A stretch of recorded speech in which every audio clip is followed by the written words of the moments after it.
সবাইকে আমন্ত্রণ জানাচ্ছি সংবাদপত্রের পর্যালোচনা ভিত্তিক পত্রিকার চোখে দেশ অনুষ্ঠানে।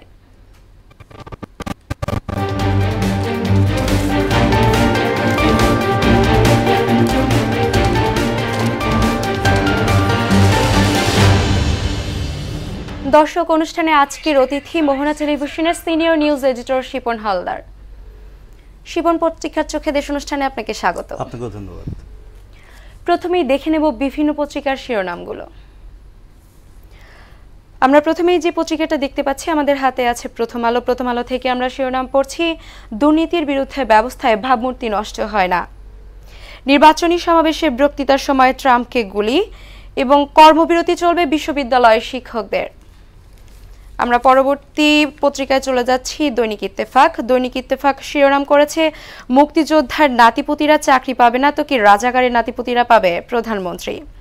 ট্রাম্পকে হত্যার চেষ্টা। সমকাল থেকে পড়ছি, বেঁচে গেলেন ট্রাম্প, আরো বিষাক্ত মার্কিন রাজনীতি, দুর্নীতিতে জড়িতদের যেখানে পাবো ধরব, সরকারের পদক্ষেপের অপেক্ষায় শিক্ষার্থীরা। আমরা চলে যাচ্ছি পরবর্তী সংবাদপত্রে।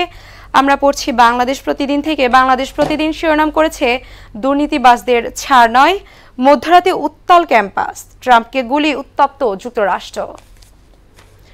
আমরা পরবর্তী পত্রিকায় যদি যাই, আমরা দেখতে পাচ্ছি আমাদের হাতে আছে যুগান্তর। যুগান্তর থেকে পড়ছি, শিক্ষার্থীদের 24 ঘন্টার আলটিমেটাম, সরকার চাইলে কোটা সংস্কার করতে পারবে, দাবি আদায় না হওয়া পর্যন্ত আন্দোলন চলবে, দুর্নীতিবাজদের ধরা অব্যাহত থাকবে।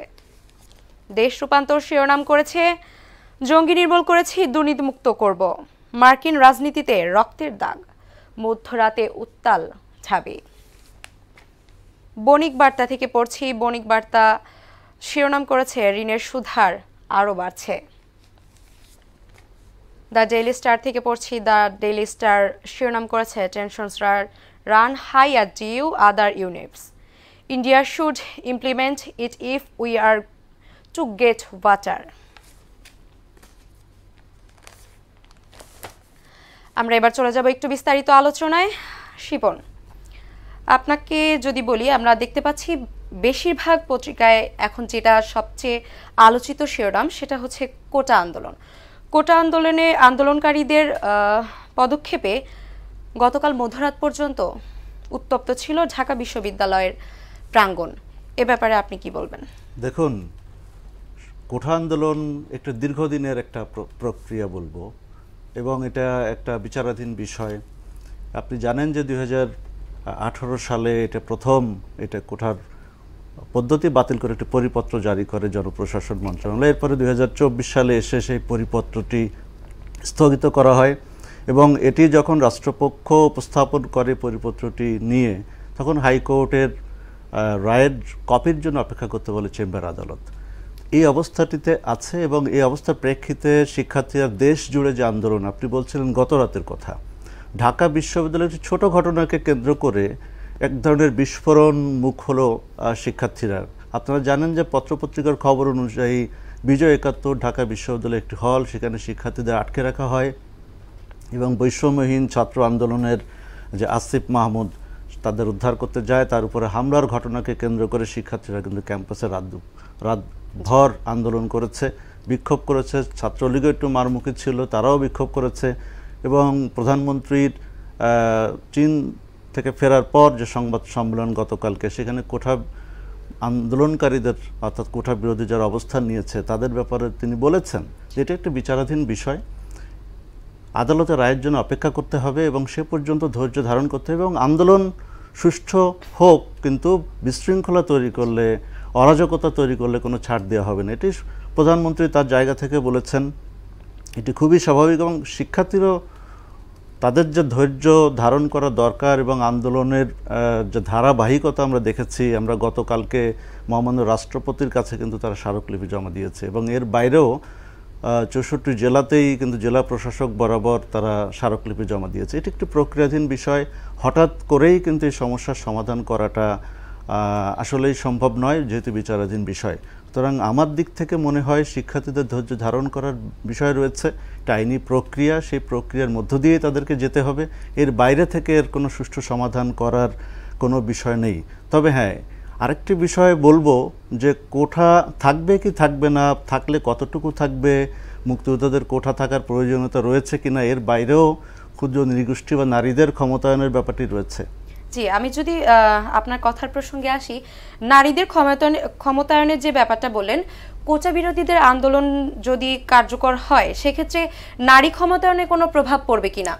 কোঠা বিরোধীরা যেটা বলেছেন যে মেধার ভিত্তিতে চাকরি নিশ্চিত করতে হবে, আর অন্যদিকে রাষ্ট্রপক্ষ বা সরকারের দিক থেকে যেটা বলা হচ্ছে বা আমরা যেটা দেখেছি গণমাধ্যম কর্মী হিসেবে, কোঠা একদিকে কিন্তু সমাজের ভারসাম্য তৈরি করে, চাকরির ক্ষেত্রে ভারসাম্য তৈরি করে। কারণ আপনারা জানেন শুধু মেধাবীরা যেমন রয়েছে তেমনি মুক্তিযোদ্ধাদের একটি বিষয় রয়েছে, যারা ৭১-এ যাদের দেশ স্বাধীনতার সময় যাদের রক্তে যাদের আত্মত্যাগের বিনিময়ে আমাদের এই বাংলাদেশ, সুতরাং তাদেরকে মূল্যায়নের ব্যাপারটি রয়েছে। পাশাপাশি ক্ষুদ্র নৃগোষ্ঠী রয়েছে, তাদেরও সমান অধিকার মূল স্রোতের সঙ্গে নিয়ে আসার একটি ব্যাপার রয়েছে।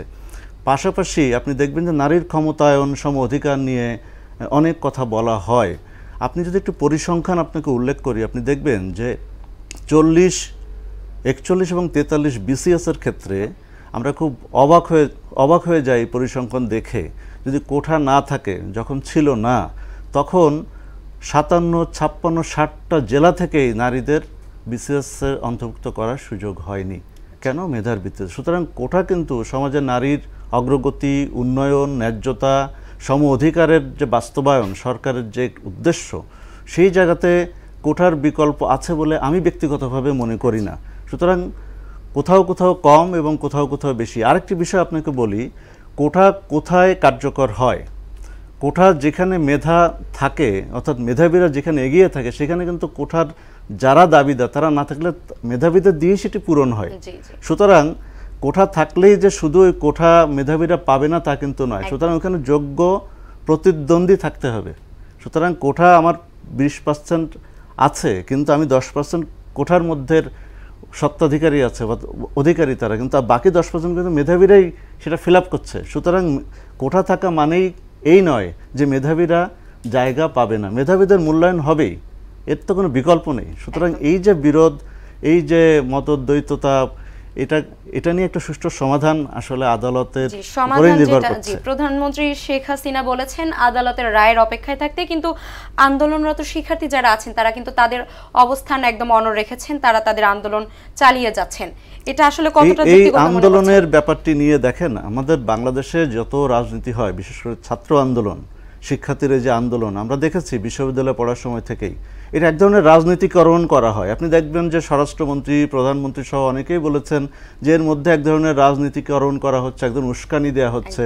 হ্যাঁ, শিক্ষার্থীদের সুনির্দিষ্টভাবে একটি আন্দোলনকে কিভাবে সফলতার দিকে নিয়ে যাওয়া যায়, সেক্ষেত্রে একটু সহিংসতার মোড় নেওয়া, একটু ভিন্ন ক্ষেত্রে প্রবাহিত করা, একটি আন্দোলন যেখানে বিচারাধীন বিষয়, সেখানে দাবি নিয়ে মাঠে নেমেছে শিক্ষার্থীরা, এটা একটা ভালো দিক।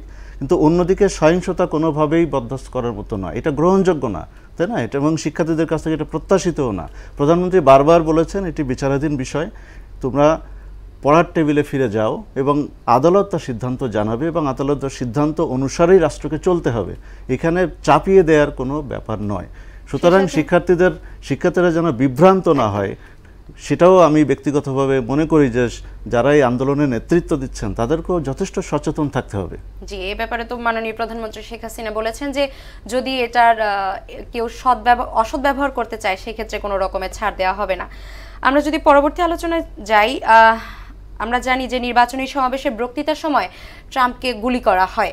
এ নিয়ে কিন্তু যুক্তরাষ্ট্রের রাজনীতি মারাত্মকভাবে প্রশ্নবিদ্ধ। আপনি ঠিকই বলেছেন। দেখুন, বাংলাদেশের জঙ্গিবাদ, বাংলাদেশের সন্ত্রাসী হামলা, এগুলো নিয়ে মার্কিন মোড়লরা অনেক কথা বলে, এবং আমরা যখন দেখি যে যুক্তরাষ্ট্রের মতো একটি দেশে যেখানে সমাবেশে বক্তব্য দেওয়ার সময় সাবেক প্রেসিডেন্ট ডোনাল্ড ট্রাম্পের উপর এইভাবে সন্ত্রাসী হামলাই বলবো, এই ধরনের হামলা চালানো হলো এবং অল্পের জন্য তিনি প্রাণে রক্ষা পেয়েছেন, এ ধরনের ঘটনা খুবই নিন্দনীয়। এবং প্রধানমন্ত্রী শেখ হাসিনাও কিন্তু গতকালকে এই ঘটনার তীব্র নিন্দা জানিয়েছেন এবং যারা জড়িত তাদের বিচার দাবি করেছেন।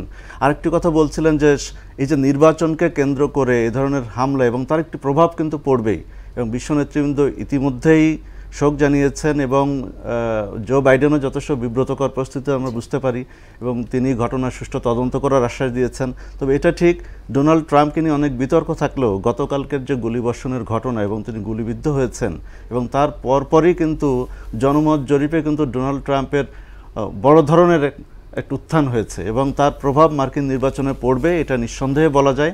এবং আমরা সামনের যে মার্কিন নির্বাচন, সেই মার্কিন নির্বাচনে আমরা তারই প্রতিফলন দেখব এবং আমরা একই সঙ্গে প্রত্যাশা করি শুধু মার্কিন যুক্তরাষ্ট্র নয়, বিশ্বের কোনো দেশেই সন্ত্রাসী হামলা গ্রহণযোগ্য নয় এবং এ ধরনের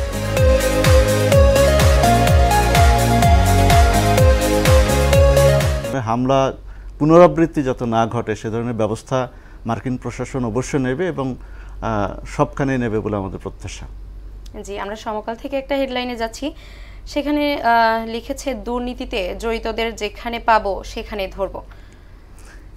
এই বিষয়টি নিয়ে অনেক আলোচনা হচ্ছে। দুর্নীতি সমাজের রন্ধ্রে রন্ধ্রে ঢুকে পড়েছে। আপনি দেখেছেন যে বাংলাদেশের সবথেকে বড় চ্যালেঞ্জ দুর্নীতি মোকাবেলা করা এবং প্রধানমন্ত্রী সংবাদ সম্মেলনে সুস্পষ্টভাবে সুনির্দিষ্টভাবে দুর্নীতি বিরুদ্ধে জিরো টলারেন্স ঘোষণা করেছেন।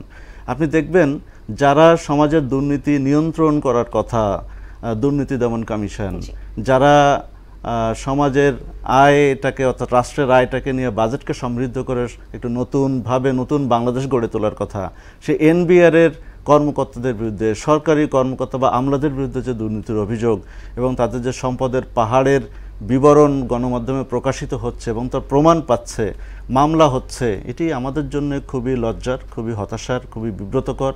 আমরা চাইব একটু সুশাসন প্রতিষ্ঠিত হোক। আমরা চাইব যে সরকারি কর্মকর্তা কর্মচারীদের সম্পদের বিবরণ দেওয়ার যে নির্দেশনা সেটি সঠিকভাবে বাস্তবায়ন হোক এবং সবাইকে জবাবদিহির আওতায় নিয়ে আসা এবং যারা দুর্নীতিবাজ প্রমাণ সাপেক্ষে, তদন্ত সাপেক্ষে দৃষ্টান্তমূলক ব্যবস্থা গ্রহণ করা হোক। এবং আপনারা জানেন যে দুর্নীতিবাজরা দেশের বাইরে বেশি টাকা পাচার করেছে, সেই টাকার সঠিক অনুসন্ধান শেষে দেশে ফিরিয়ে আনা হোক। এটি জনগণের টাকা এবং এটি জনগণের কল্যাণে ব্যয় করা হোক।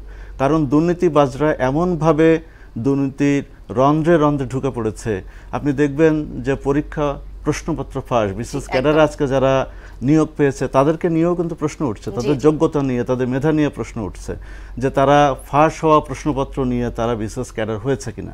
প্রধানমন্ত্রী সে ব্যাপারেও বলেছেন যে আমরা তদন্ত করব এবং জড়িতদের বিরুদ্ধে দৃষ্টান্তমূলক ব্যবস্থা নেব। আমি মনে করি এটা খুবই খুবই গুরুত্বপূর্ণ, আমি মনে করি সরকারের জন্য একটি বড় চ্যালেঞ্জ এবং দীর্ঘদিন এই সরকার ক্ষমতায় আছে, জনগণের প্রত্যাশা শেখ হাসিনার সরকার অবশ্যই দুর্নীতিবাজদের বিরুদ্ধে কঠোর অবস্থান অব্যাহত রাখবে এবং দুর্নীতি নির্মূলে এবং সহনশীল পর্যায়ে নিয়ে আসার জন্য যা যা করণীয় সেটি অবশ্যই করবেন। জি, কেন নয়, বাংলাদেশের প্রধান প্রধান যে পদগুলো আছে, আমরা বাংলাদেশকে এগিয়ে নিয়ে যেতে যেই ক্ষমতাগুলো দরকার, যে পদগুলো দরকার, সেখানে যখন একজন অযোগ্য লোক বসবে তখন আসলে এটা দেশের জন্য, দেশের উন্নয়নের জন্য তো সহজ কথা হচ্ছে কেউ দুর্নীতি করে যদি ক্ষমতায় আসে বা কেউ দুর্নীতি করে যদি বিশেষ ক্যাডার হয়, কেউ দুর্নীতি করে যদি আইন শৃঙ্খলার বাহিনীর সদস্য হতে পারে, সে দুর্নীতির আশ্রয় নিচ্ছে। এটি হচ্ছে ঐতিহাসিক সত্য, এটি বাস্তবতা। কারণ আপনি যখন 40 লাখ 50 লাখ টাকা দিয়ে কোনো চাকরি নিচ্ছেন, সুতরাং এটা এক ধরনের বিনিয়োগ হিসেবে নেওয়া হচ্ছে এবং সে জানে যে এই দুর্নীতির মাধ্যমে আমি যে চাকরিটা করছি সেখান থেকে আমাকে 10 গুণ টাকা কলে কৌশলে আমাকে উঠিয়ে নিয়ে আসতে হবে। সুতরাং এই যে চর্চা, এই চর্চা থেকে আমাদের বেরিয়ে আসতে হবে, না হলে সমাজের সুশাসন প্রতিষ্ঠা কোনোভাবেই সম্ভব নয়। সমাজকে এগিয়ে যাওয়া বা দেশকে এগিয়ে নেওয়াটা সবার জন্য অনেক কঠিন হয়ে দাঁড়াবে। শিপন, আপনাকে ধন্যবাদ।